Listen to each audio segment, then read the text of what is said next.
Welcome to episode 5 of Chalk Talk. I'm here with Freddie again. Another positive week this week. What did you see from Steven Johnson specifically this week? I saw a sense of calmness in the face of pressure with Steven Johnson. I think the term game manager is incorrectly used at times as a negative thing. I think it's a positive.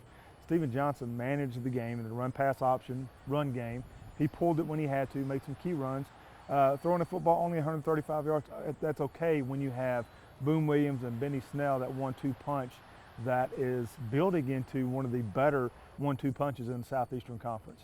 And then with this being Bama week, I don't want to say it's a guaranteed loss, but it will be probably their toughest game that they face all year. Number 1 team in the country, Nick Saban, fantastic coach. Do you think they will at least be competitive early on? Well, I don't want to associate myself with a team that doesn't think that they can't win the football game. So I think Kentucky has to have the mindset that they can win the football team and just play hard, continue to improve, and let each play count for itself and not look at the bigger picture of things, because the odds are definitely stacked against the Wildcats. However, a lot of stuff can still get done. Fundamental growth, depth can be improved, execution on offense, defense, special teams, get good film from it.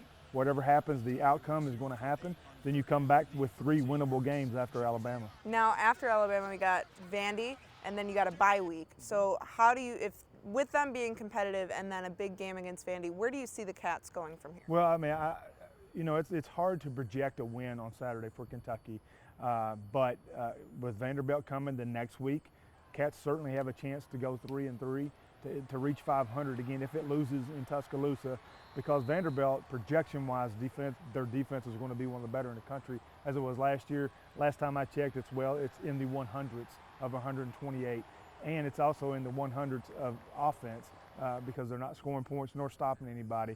So Kentucky will have a good chance to beat Vanderbilt here, get an off week, get healed, develop more depth before Mississippi State comes in, another crucial game. So I think Mark Stoops, every game this season is going to be a big game for this team, and also a game of butts. I think Kentucky's had 2 butt games in a row, and I'll explain. You beat New Mexico State, but they were New Mexico State. You beat South Carolina, but that offense wasn't very good.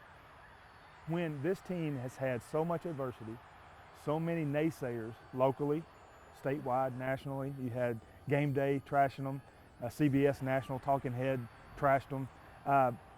Every win should be celebrated, and I think that's how it should be. Football is a 12-game tournament. You look at basketball during the postseason. Football is a 12-game tournament that should be taken on an individual basis. Kentucky beat South Carolina, but the offense is no good, doesn't matter. Celebrate the win, move on, take upon that and improve, and go play Alabama. All right, well, that's all we have here out in Lexington. This is Freddie Maggard. I'm Carly Bell. We'll see you next week. See ya.